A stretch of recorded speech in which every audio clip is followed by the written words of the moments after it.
أعوذ بالله من الشيطان الرجيم. بسم الله الرحمن الرحيم. قل هو الله أحد الله الصمد لم يلد ولم يولد ولم يكن له كفوا أحد. بسم الله الرحمن الرحيم. قل أعوذ برب الفلق من شر ما خلق ومن شر غاسق إذا وقب ومن شر النفاثات في العقد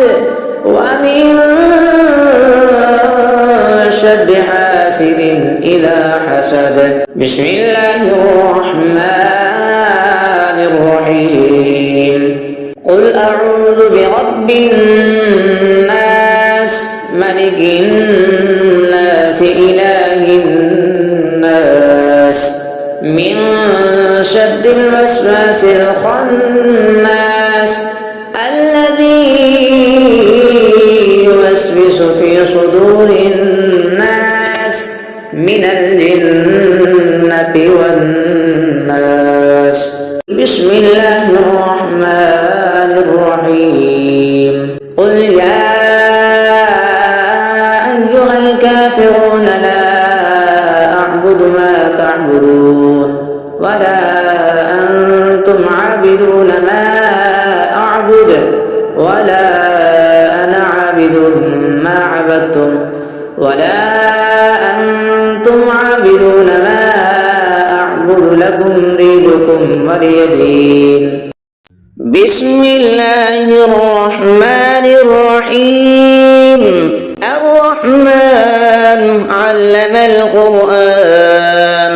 خلق الإنسان علمه البيان.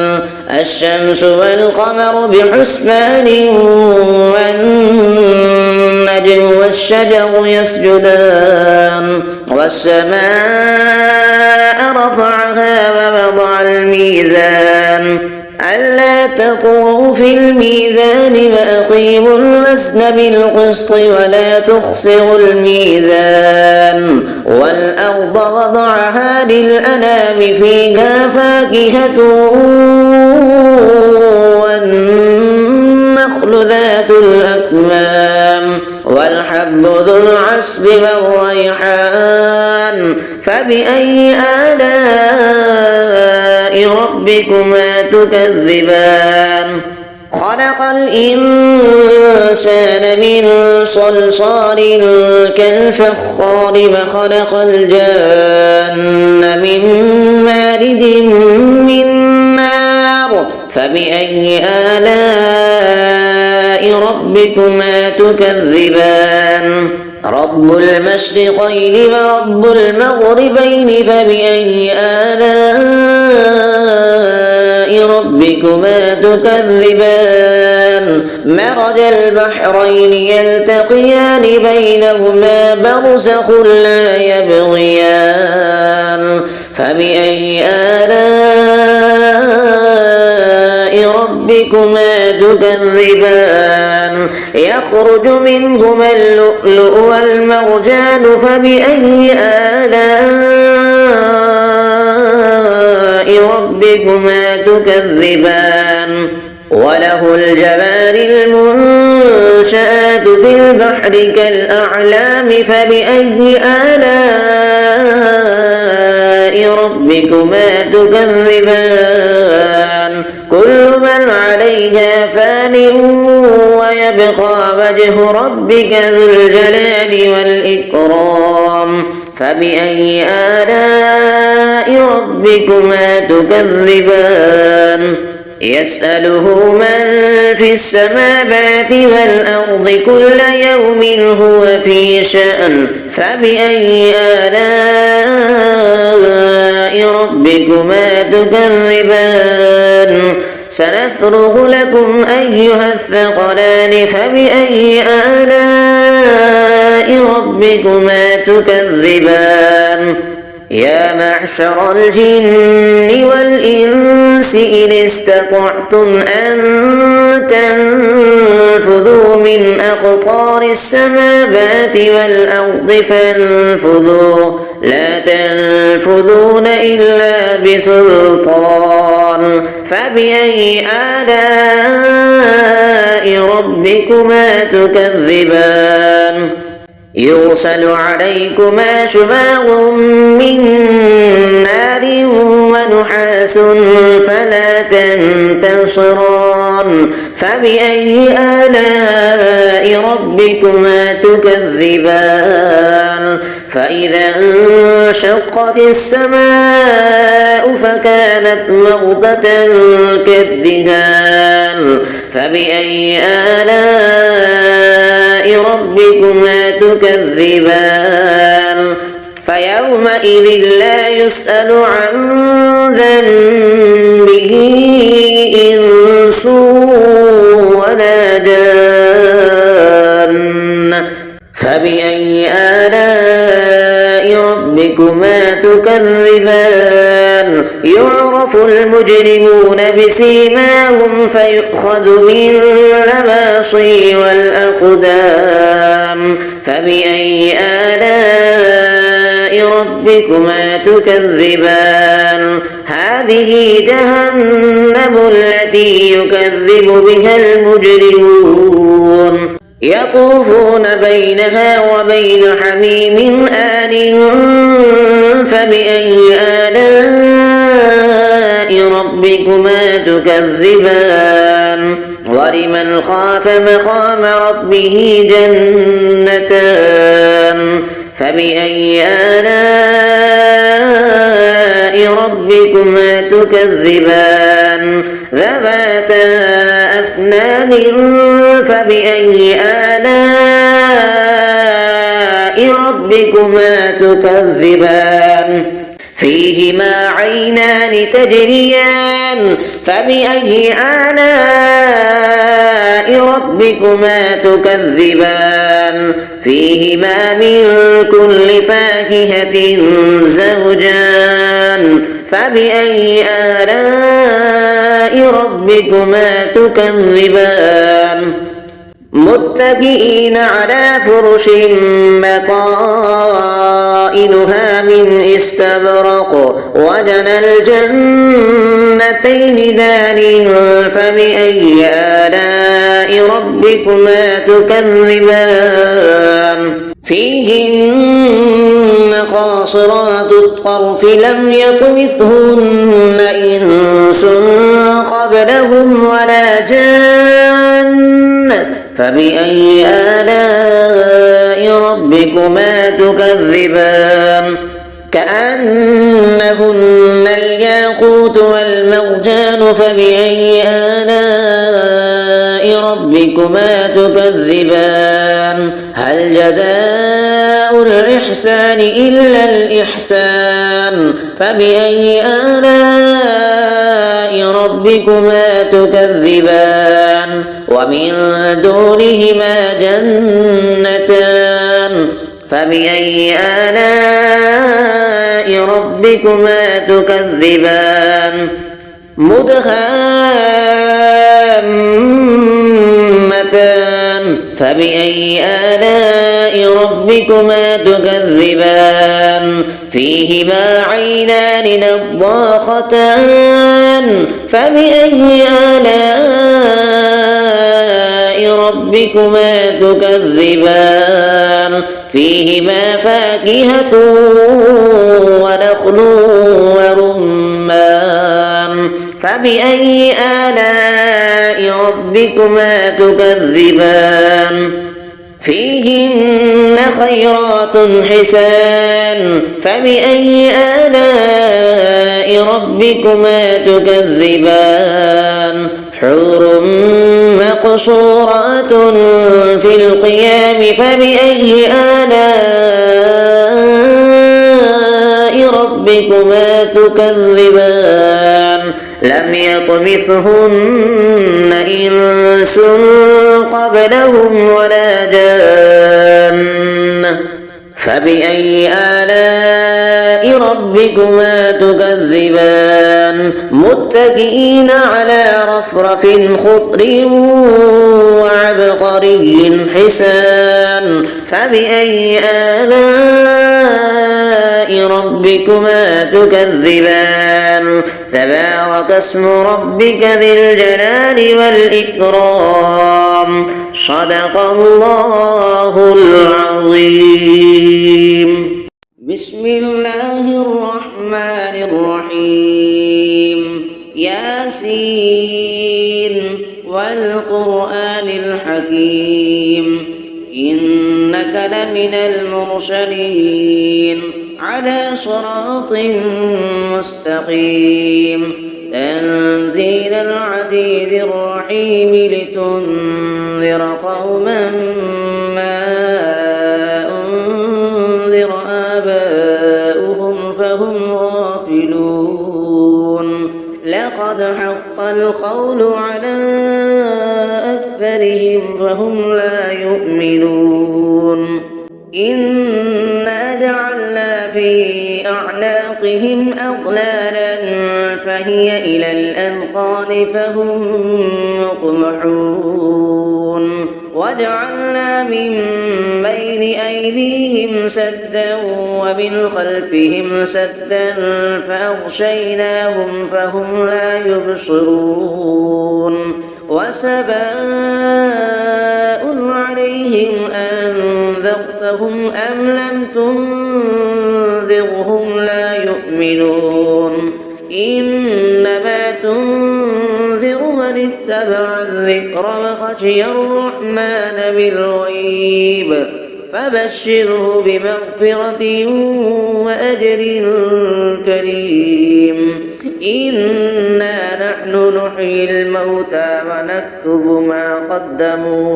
ما قدموا وآثارهم وكل شيء أحصيناه في إمام مبين واضرب لهم مثلا أصحاب القرية إذ جاءها المرسلون إذ أرسلنا إليهم اثنين فكذبوهما فعززنا بثالث فقالوا إنا إليكم مرسلون قالوا ما أنتم إلا بشر مثلنا وما أنزل الرحمن من شيء إن أنتم إلا تكذبون قالوا ربنا يعلم إنا إليكم لمرسلون وما علينا إلا البلاغ المبين قالوا إنا تطيرنا بكم لئن لم تنتهوا لنرجمنكم وليمسنكم منا عذاب أليم قالوا طائركم معكم أئن ذكرتم بل أنتم قوم مسرفون وجاء من أقصى المدينة رجل يسعى قال يا قوم اتبعوا المرسلين اتبعوا من لا يسألكم أجرا وهم مهتدون وما لي لا أعبد الذي فطرني وإليه ترجعون أأتخذ من دونه آلهة إن يردني الرحمن بضر لا تغن عني شفاعتهم شيئا ولا ينقذون إني إذا لفي ضلال مبين إني آمنت بربكم فاسمعون قيل ادخل الجنة قال يا ليت قومي يعلمون بما غفر لي ربي وجعلني من المكرمين وما أنزلنا على قومه من بعده من جند من السماء وما كنا منزلين إلا صيحة واحدة فإذا هم خامدون يا حسرة على العباد ما يأتيهم من رسول إلا كانوا به يستهزئون ألم يروا كم أهلكنا قبلهم من القرون أنهم إليهم لا يرجعون وإن كل لما جميع لدينا محضرون وآية لهم الأرض الميتة أحييناها وأخرجنا منها حبا فمنه يأكلون وجعلنا فيها جنات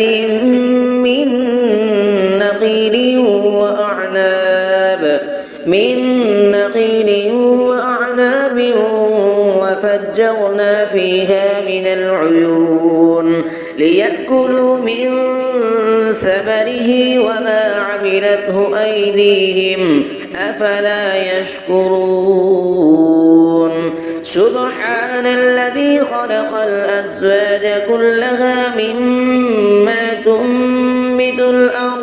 مما تنبت الأرض ومن أنفسهم ومما لا يعلمون وآية لهم الليل نسلخ منه النهار فإذا هم مظلمون والشمس تجري لمستقر لها ذلك تقدير العزيز العليم والقمر قدرناه منازل حتى عاد كالعرجون القديم لا الشمس ينبغي لها أن تدرك القمر ولا الليل سابق النهار وكل في فلك يسبحون وآية لهم أنا حملنا ذريتهم في الفلك المشحون وخلقنا لهم من مثله ما يركبون وإن نشأ نغرقهم فلا صريخ لهم ولا هم ينقذون إلا رحمة منا ومتاعا إلى حين وإذا قيل لهم اتقوا ما بين أيديكم وما خلفكم لعلكم ترحمون وما تأتيهم من آية من آيات ربهم إلا كانوا عنها معرضين وإذا قيل لهم أنفقوا مما رزقكم الله قال الذين كفروا للذين آمنوا أنطعم من لو يشاء الله أطعمه إن أنتم إلا في ضلال مبين ويقولون متى هذا الوعد إن كنتم صادقين ما ينظرون إلا صيحة واحدة تأخذهم وهم يخصمون فلا يستطيعون توصية ولا إلى أهلهم يرجعون ونفخ في الصور فإذا هم من الأجداث إلى ربهم ينسلون قالوا يا ويلنا من بعثنا من مرقدنا هذا ما بعد الرحمن وصدق المرسلون إن كانت إلا صيحة واحدة فإذا هم جميع لدينا محضرون فاليوم لا تظلم نفس شيئا ولا تجزون إلا ما كنتم تعملون إن أصحاب الجنة اليوم في شغل فاكهون هم وأزواجهم في ظلال على الأرائك متكئون لهم فيها فاكهة ولهم ما يدعون سلام قولا من رب رحيم وامتازوا اليوم أيها المجرمون ألم أعهد إليكم يا بني آدم ألا تعبدوا الشيطان إنه لكم عدو مبين وأن اعبدوني هذا صراط مستقيم ولقد أضل منكم جبلا كثيرا أفلم تكونوا تعقلون هذه جهنم التي كنتم توعدون اصلوها اليوم بما كنتم تكفرون اليوم نختم على أفواههم وتكلمنا أيديهم وتشهد أرجلهم بما كانوا يكسبون ولو نشاء لطمسنا على أعينهم فاستبقوا الصراط فأنى يبصرون ولو نشاء لمسخناهم على مكانتهم فما استطاعوا مضيا ولا يرجعون ومن نعمره ننكسه في الخلق أفلا يعقلون وما علمناه الشعر وما ينبغي له إن هو إلا ذكر وقرآن مبين لينذر من كان حيا ويحق القول على الكافرين أفلم يروا أنا خلقنا لهم مما عملت أيدينا أنعاما فهم لها مالكون وذللناها لهم فمنها ركوبهم ومنها يأكلون ولهم فيها منافع ومشارب أفلا يشكرون واتخذوا من دون الله آلهة لعلهم ينصرون لا يستطيعون نصرهم وهم لهم جند محضرون فلا يحزنك قولهم إنا نعلم ما يسرون وما يعلنون أفلم يرى الإنسان أنا خلقناه من نطفة فإذا هو خصيم مبين فضرب لنا مثلا ونسي خلقه قال من يحيي العظام وهي رميم قل يحييها الذي أنشأها أول مرة وهو بكل خلق عليم الذي جعل لكم من الشجر الأخضر نارا فإذا أنتم منه توقدون أفليس الذي خلق السماوات والأرض بقادر على أن يخلق مثلهم بلى وهو الخلاق العليم إنما أمره إذا أراد شيئا أن يقول له كن فيكون فسبحان الذي بيده ملكوت كل شيء وإليه ترجعون صدق الله العظيم. أعوذ بالله من الشيطان الرجيم. بسم الله الرحمن الرحيم. قل هو الله أحد الله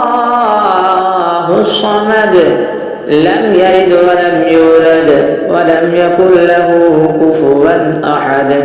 بسم الله الرحمن الرحيم قل أعوذ برب الفلق من شر ما خلق ومن شر غاسق إذا وقب ومن شر النفاثات في العقد ومن شر حاسد إذا حسد بسم الله الرحمن الرحيم قل أعوذ برب الناس ملك الناس إله الناس من شر الوسواس الخناس الذي يوسوس في صدور الناس من الجنة والناس بسم الله الرحمن الرحيم قل يا أيها الكافرون لا أعبد ما تعبدون ولا أنتم عابدون ما أعبد ولا أنا عابد ما عبدتم ولا أنتم عابدون ما أعبد لكم دينكم ولي دين بسم الله الرحمن الرحيم الرحمن علم القرآن خلق الإنسان علمه البيان الشمس والقمر بحسبان والنجم والشجر يسجدان والسماء رفعها ووضع الميزان ألا تطغوا في الميزان وأقيموا الوزن بالقسط ولا تخسروا الميزان والأرض وضعها للأنام فيها فاكهة والنخل ذات الأكمام والحب ذو العصف والريحان فبأي آلاء ربكما تكذبان خلق الإنسان من صلصال كالفخار وخلق الجن من مارد من نار فبأي آلاء ربكما تكذبان رب المشرقين ورب المغربين فبأي آلاء ربكما تكذبان مرج البحرين يلتقيان بينهما برزخ لا يبغيان فبأي آلاء ربكما تكذبان يخرج منهما اللؤلؤ والمرجان فبأي آلاء ربكما تكذبان وله الجوار المنشآت في البحر كالأعلام فبأي آلاء ربكما تكذبان كل من عليها فان ويبقى وجه ربك ذو الجلال والإكرام فبأي آلاء ربكما تكذبان يسأله من في السماوات والأرض كل يوم هو في شأن فبأي آلاء ربكما تكذبان سنفرغ لكم أيها الثقلان فبأي آلاء ربكما تكذبان يا معشر الجن والإنس إن استطعتم أن تنفذوا من أقطار السماوات والأرض فانفذوا لا تنفذون إلا بسلطان فبأي آلاء ربكما تكذبان يرسل عليكما شواظ من نار ونحاس فلا تنتصران فبأي آلاء ربكما تكذبان فإذا انشقت السماء فكانت وردة كالدهان فبأي آلاء ربكما تكذبان فيومئذ لا يسأل عن ذنبه إنس ولا جان فبأي آلاء ربكما تكذبان يعرف المجرمون بسيماهم فيؤخذ بالنواصي والأقدام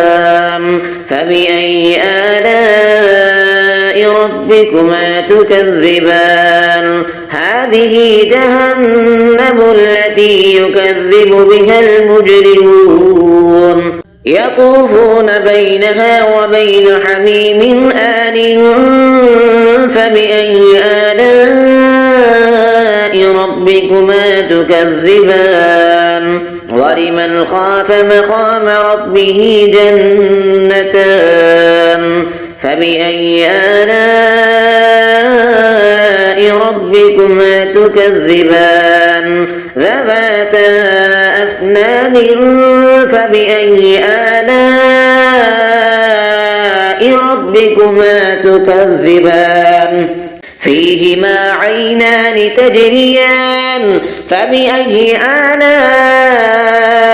ربكما تكذبان فيهما من كل فاكهة زوجان فبأي آلاء ربكما تكذبان متكئين على فرش بطائنها من استبرق وجنى الجنتين دان فبأي آلاء ربكما تكذبان فيهن قاصرات الطرف لم يطمثهن إنس قبلهم ولا جان فبأي آلاء ربكما تكذبان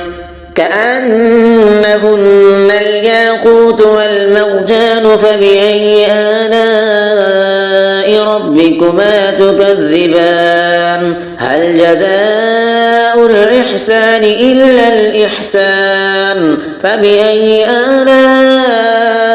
ربكما تكذبان ومن دونهما جنتان فبأي آلاء ربكما تكذبان مدهامتان فبأي آلاء ربكما تكذبان فيهما عينان نضاختان فبأي آلاء ربكما تكذبان فيهما فاكهة ونخل ورمان فبأي آلاء ربكما تكذبان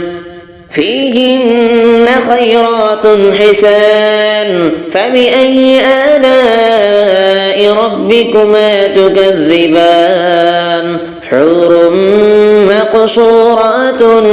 في القيام فبأي آلاء ربكما تكذبان لم يطمثهن إنس قبلهم ولا جان فبأي آلاء ربكما تكذبان متكئين على رفرف خضر وعبقري حسان فبأي آلاء ربكما تكذبان تبارك اسم ربك ذي الجلال والإكرام صدق الله العظيم. بسم الله الرحمن الرحيم. ياسين والقرآن الحكيم إنك لمن المرسلين على صراط مستقيم تنزيل العزيز الرحيم لتنذر قوما ما أنذر آباؤهم فهم غافلون لقد حق القول على أكثرهم فهم لا يؤمنون إنا جعلنا في أعناقهم أغلالا فهي إلى الأذقان فهم مقمحون وجعلنا من بين أيديهم سدا ومن خلفهم سدا فأغشيناهم فهم لا يبصرون وسواء عليهم أنذرتهم أم لم تنذرهم لا يؤمنون إنما تنذر من اتبع الذكر وخشي الرحمن بالغيب فبشره بمغفرة وأجر كريم. إنا نحن نحيي الموتى ونكتب ما قدموا وآثارهم وكل شيء أحصيناه في إمام مبين واضرب لهم مثلا أصحاب القرية إذ جاءها المرسلون إذ أرسلنا إليهم اثنين فكذبوهما فعززنا بثالث فقالوا إنا إليكم مرسلون قالوا ما أنتم إلا بشر مثلنا وما أنزل الرحمن من شيء إن أنتم إلا تكذبون قالوا ربنا يعلم إنا إليكم لمرسلون وما علينا إلا البلاغ المبين قالوا إنا تطيرنا بكم لئن لم تنتهوا لنرجمنكم وليمسنكم منا عذاب أليم قالوا طائركم معكم أئن ذكرتم بل أنتم قوم مسرفون وجاء من أقصى المدينة رجل يسعى قال يا قوم اتبعوا المرسلين اتبعوا من لا يسألكم أجرا وهم مهتدون وما لي لا أعبد الذي فطرني وإليه ترجعون أأتخذ من دونه آلهة إن يردني الرحمن بضر لا تغن عني شفاعتهم شيئا ولا ينقذون إني إذا لفي ضلال مبين إني آمنت بربكم فاسمعون قيل ادخل الجنة قال يا ليت قومي يعلمون بما غفر لي ربي وجعلني من المكرمين وما أنزلنا على قومه من بعده من جند من السماء وما كنا منزلين إن كانت إلا صيحة واحدة فإذا هم خامدون يا حسرة على العباد ما يأتيهم من رسول إلا كانوا به يستهزئون ألم يروا كم أهلكنا قبلهم من القرون أنهم إليهم لا يرجعون وإن كل لما جميع لدينا محضرون وآية لهم الأرض الميتة أحييناها وأخرجنا منها حبا فمنه يأكلون وجعلنا فيها جنات من نخيل وأعناب وفجرنا فيها من العيون ليأكلوا من ثمره وما عملته أيديهم أفلا يشكرون سبحان الذي خلق الأزواج كلها مما تنبت الأرض ومن أنفسهم ومما لا يعلمون وآية لهم الليل نسلخ منه النهار فإذا هم مظلمون والشمس تجري لمستقر لها ذلك تقدير العزيز العليم والقمر قدرناه منازل حتى عاد كالعرجون القديم لا الشمس ينبغي لها أن تدرك القمر ولا الليل سابق النهار وكل في فلك يسبحون وآية لهم أنا حملنا ذريتهم في الفلك المشحون وخلقنا لهم من مثله ما يركبون وإن نشأ نغرقهم فلا صريخ لهم ولا هم ينقذون إلا رحمة منا ومتاعا إلى حين وإذا قيل لهم اتقوا ما بين أيديكم وما خلفكم لعلكم ترحمون وما تأتيهم من آية من آيات ربهم إلا كانوا عنها معرضين وإذا قيل لهم أنفقوا مما رزقكم الله قال الذين كفروا للذين آمنوا أنطعم من لو يشاء الله أطعمه إن أنتم إلا في ضلال مبين ويقولون متى هذا الوعد إن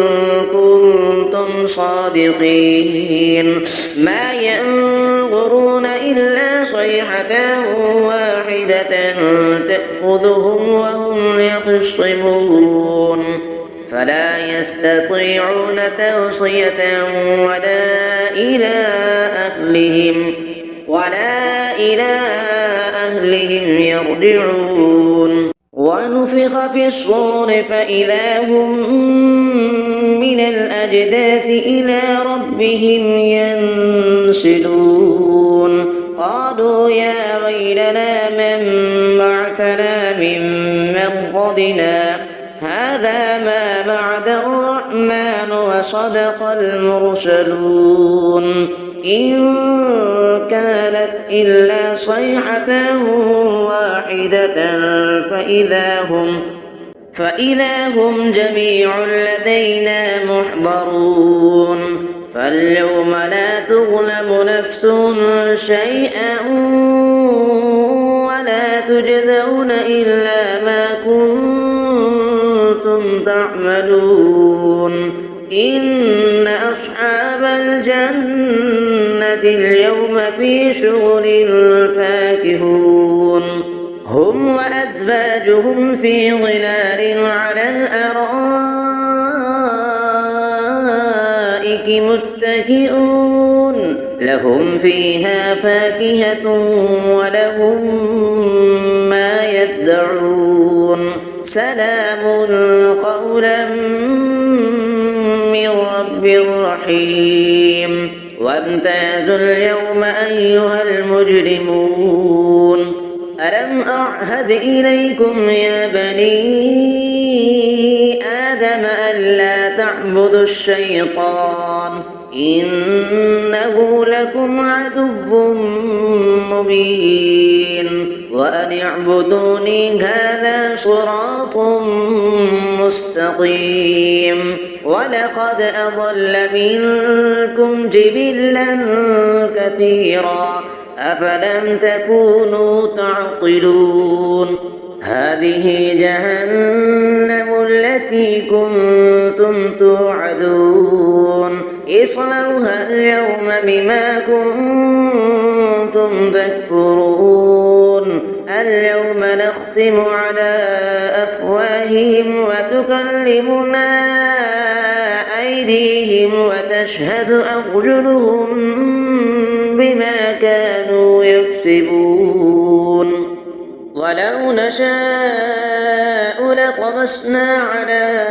أعينهم فاستبقوا الصراط فأنى يبصرون ولو نشاء لمسخناهم على مكانتهم فما استطاعوا مضيا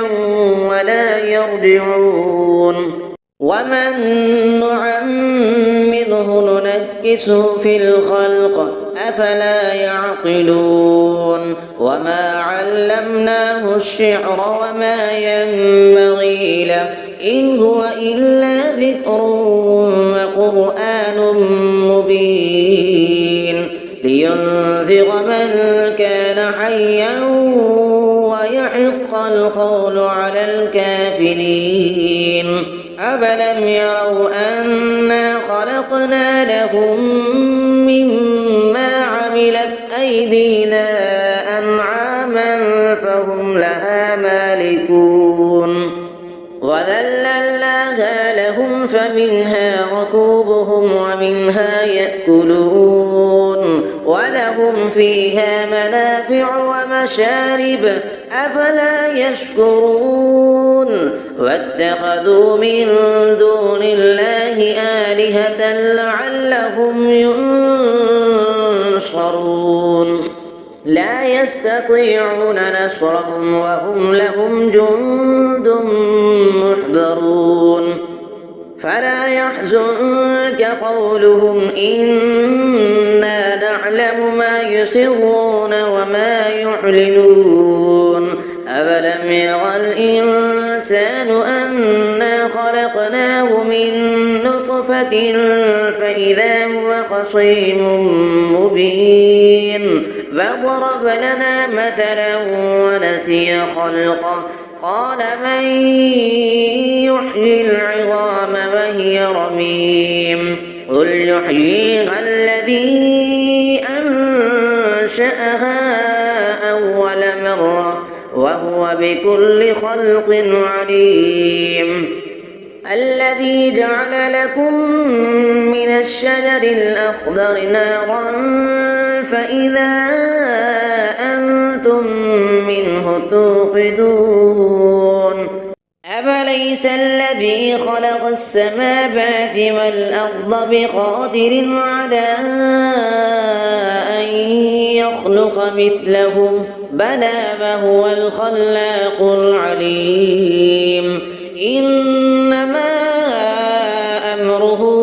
إذا أراد شيئا أن